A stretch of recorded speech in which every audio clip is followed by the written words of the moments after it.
बच्चों, मैं निभा Mishra brilliant academy of learning से, और आज इस वीडियो में मैं आप लोगों को शब्द विचार पढ़ाऊंगी।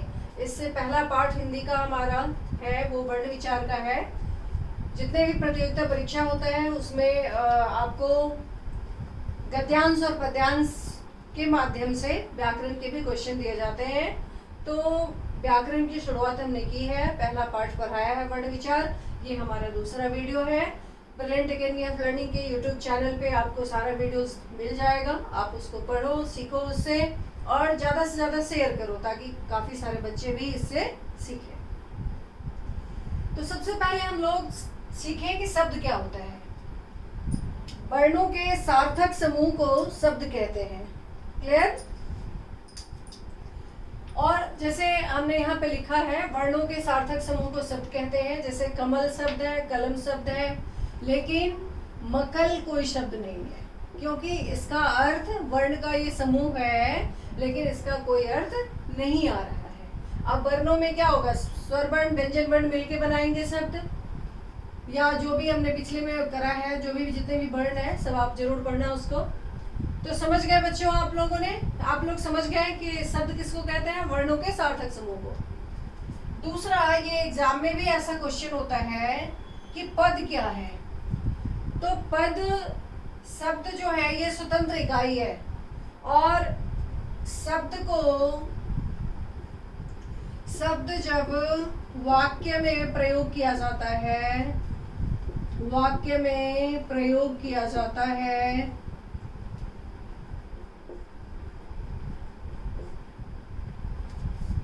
तो वो शब्द कहलाता है, सॉरी पद कहलाता है। शब्द पद कहलाता है। क्लियर बच्चों? जैसे कलम अगर ये ऐसे लिखा हुआ है तो ये शब्द है, और जब यहाँ मैं कलम से लिखती हूँ, मैं कलम से लिखती हूँ, तो यहाँ जो कलम है ये पद कहलाएगा। क्लियर बच्चों? अब एक और इस तरह से क्वेश्चन आता है, पदबंध। अब पदबंध क्या होता है? पदबंध होता है कि पद के बारे में जितना कुछ कहा गया हो, पद के लिए पदबंध किसको कहेंगे बच्चों? पद के बारे में वाक्य में जो भी कहा गया जाता है,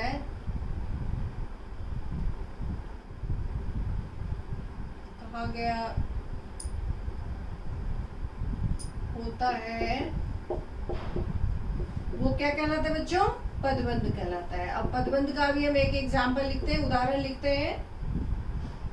आप इसको लिखो, जैसे हम अगर यहाँ लिखें, मैं सफेद कलम से लिखती हूँ,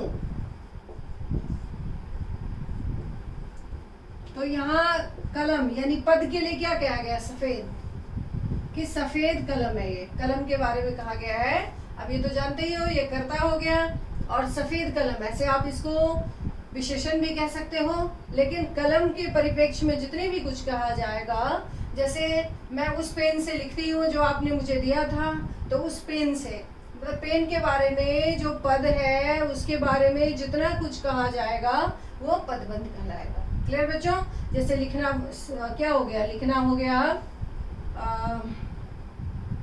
क्रिया, और मैं करता है, और कलम संज्ञा है। यहाँ ये एज ए पद की तरह यूज हुआ है, पद है यहाँ पे, तो पद के बारे में सफेद, तो ये पूरा ही क्या कहा जाएगा? सफेद कलम पदबंध कहा जाएगा। क्लियर बच्चों? अब हम लोग आगे बढ़ते हैं। शब्द, जितने भी हिंदी के शब्द हैं उसको हम लोग बांटते हैं। कितने भाग में बांट के और पढ़ते हैं उसको, ये सब चीज अभी हम लोग सीखेंगे। हम डिस्कस करेंगे और आप सीखोगे।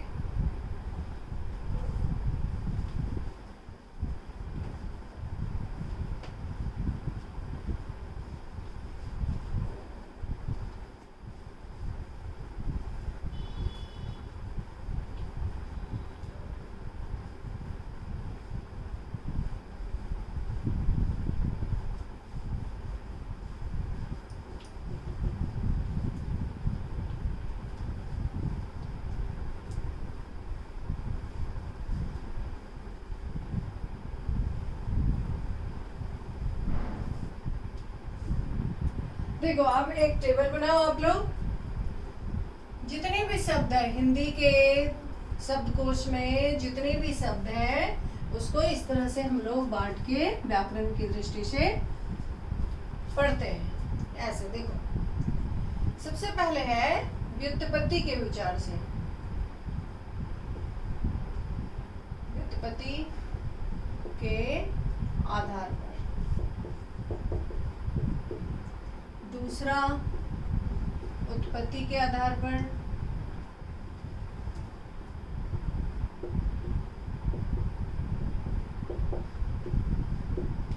तीसरा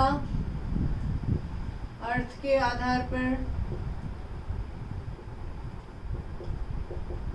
और चौथा है वाक्य प्रयोग के आधार पर।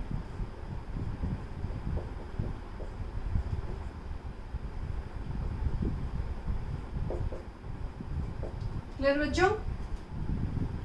तो सबसे पहले व्युत्पत्ति के आधार पर। व्युत्पत्ति के आधार पर जो होता है ये 3 प्रकार का होता है। रूढ़, दूसरा यौगिक, और तीसरा है योग रूढ़।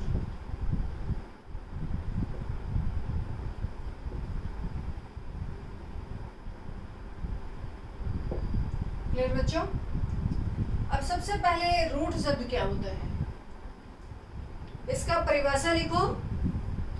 रूढ़ वैसे शब्द को कहते हैं, यहाँ पे कम जगह पर रहे,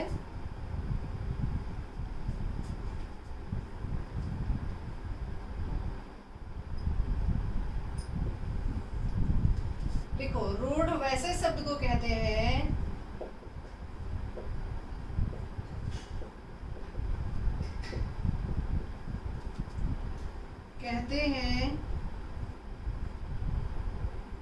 जिसका खंड सार्थक ना हो। जिसका खंड सार्थक ना हो। जैसे दिन। दिन का अगर हम खंड करेंगे तो दी जमा ना, तो ना तो दी का कोई अर्थ है ना का कोई अर्थ है, तो दिन हो गया। दूसरा है गरीब। अगर गरीब का हम खंड करें तो गौ जमा रीब, ना तो रीब कोई सार्थक अर्थ है ना ग कोई सार्थक अर्थ है, सार्थक शब्द है। तो इस तरह का शब्द जिसका खंड सार्थक नहीं हो वो रूढ़ कहलाता है। क्लियर बच्चों?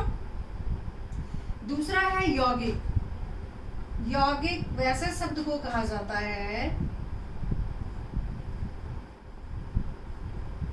जिसका खंड सार्थक हो। जिसका खंड सार्थक हो। सार्थक हो। जैसे पाठशाला। अब इसका आप खंड करोगे तो पाठ जमा शाला, पाठ का भी अर्थ है और शाला का भी अर्थ है। विद्यार्थी, विद्या जमा अर्थी, विद्या का भी अर्थ है, अर्थी का भी अर्थ होता है चाहने वाला, विद्या चाहने वाला। तो इस तरह से यौगिक शब्द वैसे शब्द को कहते हैं जिसका खंड सार्थक हो। अब यौगिक शब्द जो व्याकरण में है वो 4 तरह से यौगिक शब्द बनाए जाते हैं। वो है संधि के द्वारा, संधि, समास, उपसर्ग और प्रत्यय। इस तरह से जो शब्द बनते हैं संधि, समास, उपसर्ग, प्रत्यय से, वो कौन सा शब्द कहलाएगा? यौगिक शब्द कहलाएगा। क्लियर बच्चों? अब तीसरा बचा व्युत्पत्ति के आधार पे, वो है योग रूढ़। योग रूढ़ वैसे शब्द को कहते हैं, वैसा शब्द जो ये हम लोग पूरा डिस्कस करे हैं व्युत्पत्ति के आधार पर शब्द का प्रकार। योग रूढ़ वैसा शब्द होता है जो अपना शाब्दिक अर्थ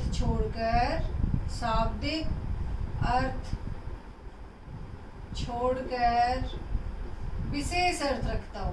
विशेष अर्थ रखता हो।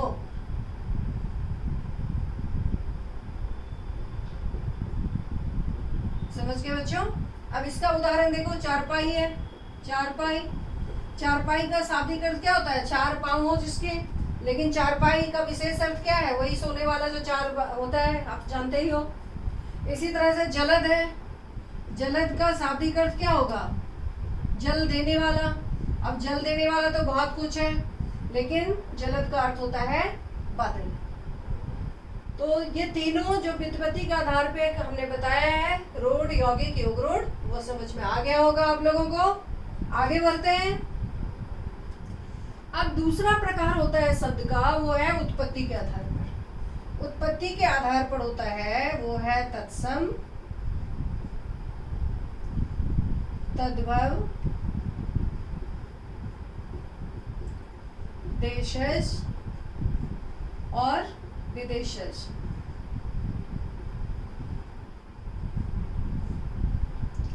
तत्सम शब्द कौन सा होता है? तत्सम होता है जो संस्कृत से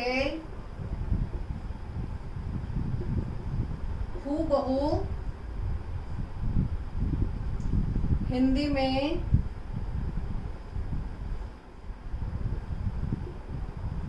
शब्द प्रयोग किए जाते हैं, शब्द प्रयोग किए जाते हैं।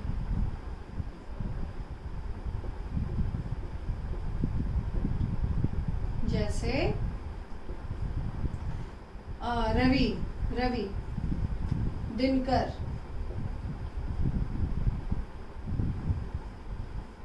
जल, अश्व। तो ये सब शब्द जो है संस्कृत में भी यही प्रयोग किया जाता और हिंदी में भी वही, यानी दोनों जगह समान है। इसका उल्टा तद्भव शब्द होता है, यहाँ तत्सम खत्म, तद्भव होता है वैसा शब्द जो संस्कृत से थोड़ा बदलकर प्रयोग किया जाता है, बदलकर प्रयोग किया जाता है, किया जाता है। क्लियर बच्चों?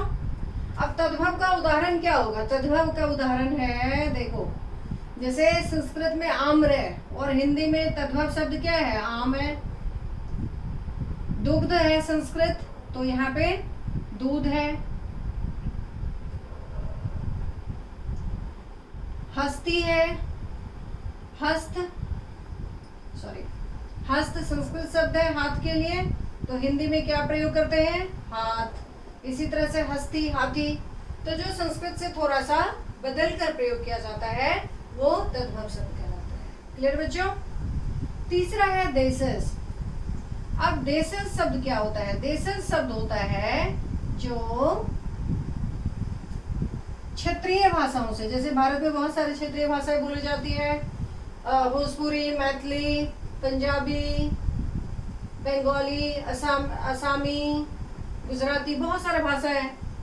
तो देशज वो शब्द है, देशज शब्द वो होता है जो क्षेत्रीय भाषा से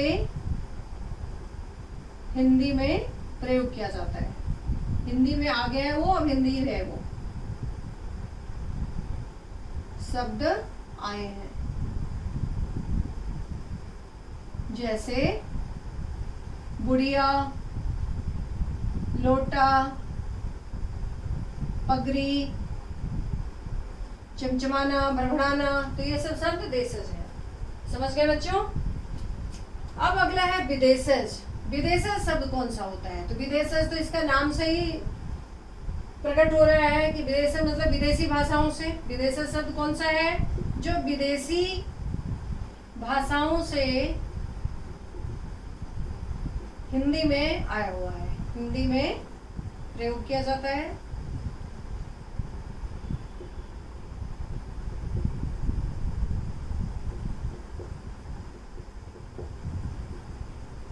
जैसे विदेशज शब्द का उदाहरण लिखो, टेबल, टेबल शब्द है। डॉक्टर, ये सब इंग्लिश शब्द है, अंग्रेजी के तो बहुत ही शब्द है। उसके बाद बारूद है, पंखा,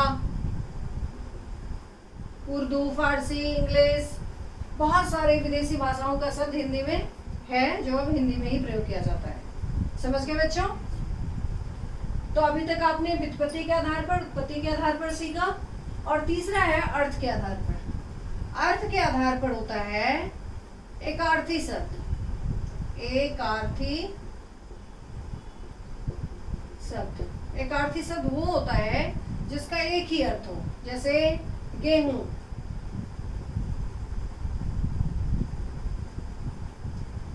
लोहा।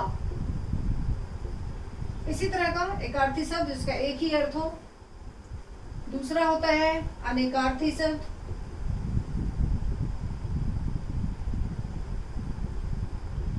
एक ही शब्द का अनेक शब्द होता है, जैसे कनक। कनक का अर्थ गेहूं भी होता है, सोना भी होता है और धतूरा भी होता है। कनक है पानी। पानी का भी कई अर्थ होता है, आपने पढ़ा होगा, रेमन पानी राखे बिन पानी सब सोन, पानी गए नोगरे मोती मानुष चून। तो पानी के कई अर्थ हैं। तो ऐसा शब्द जिसके एक से अधिक अर्थ हो, अनेकार्थी शब्द है।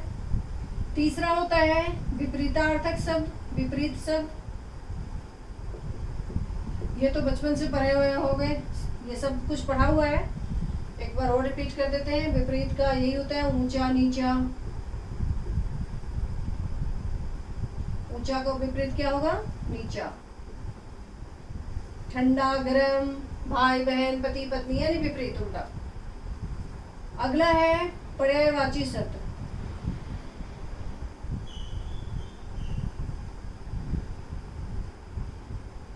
पर्यायवाची शब्द तो जानते ही हो, जैसे फूल के लिए क्या क्या कह सकते हो आप?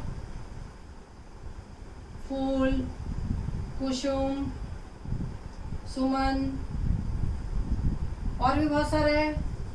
तो एक ही शब्द के लिए कई शब्द पर्यायवाची, मतलब उसके बदले आप दूसरा भी यूज कर सकते, दूसरा भी प्रयोग कर सकते हो। पर्यायवाची हो गया। इसी तरह से श्रुतिशम भिन्नार्थक शब्द होता है। श्रुतिशम भिन्नार्थक शब्द, सुनने में एक जैसा लगेगा लेकिन अर्थ उसका अलग अलग होता है। जैसे अनल और अनिल। अनल का अर्थ होता है आग और अनिल का अर्थ होता है हवा, पवन। इसी तरह से अली और आली। अली का अर्थ होता है भौरा और आली का अर्थ होता है सखी, सहेली। क्लियर बच्चों? आगे बढ़ते हैं हम लोग। तो अर्थ के आधार पे भी आपने सीख लिया शब्दों का वर्गीकरण। अब अगला है वाक्य प्रयोग के आधार पर। वाक्य प्रयोग के आधार पर आप दो तरह से इसको बांट सकते हो। एक होता है विकारी और दूसरा होता है अविकारी। अविकारी शब्द। विकारी शब्द है वो है संज्ञा, सर्वनाम, विशेषण और क्रिया। समझ गए बच्चों? अविकारी शब्द होता है वो है क्रिया विशेषण,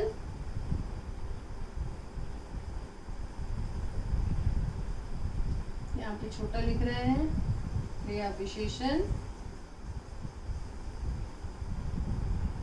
संबंध बोधक,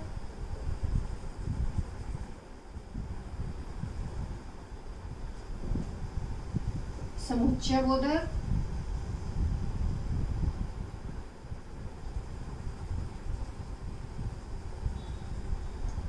समुच्चय बोधक, और अगला होता है विस्मयादि बोधक। विस्मयादि बोधक। तो ये वाक्य प्रयोग के आधार पर इसका विकारी नाम क्यों है? विकारी नाम ये चारों का इसलिए है क्योंकि हम लोग इन सारे में संज्ञा, सर्वनाम, विशेषण, क्रिया में उसके वचन और लिंग ये सब में परिवर्तन कर सकते हैं, इसीलिए ये चारों विकारी है। लेकिन ये जो आगे वाला चार अविकारी है, क्रिया विशेषण, संबंध बोधक, समुच्चय बोधक और विस्मयादि बोधक, इसमें लिंग वचन कारक में कोई परिवर्तन नहीं होगा, इसीलिए ये अविकारी है और ये विकारी है। समझ गए बच्चों? तो ये आज का था शब्द विचार। शब्द क्या है, शब्द और पद में अंतर क्या है, वो भी सब सीख लिया आपने। और जो भेद हमने यहाँ पे बताया आपको, व्युत्पत्ति के आधार पे, उत्पत्ति के आधार पे, अर्थ के आधार पर और वाक्य प्रयोग के आधार पर। धन्यवाद। इसके आगे अगले वीडियो में मैं फिर आप लोगों को बताऊंगा।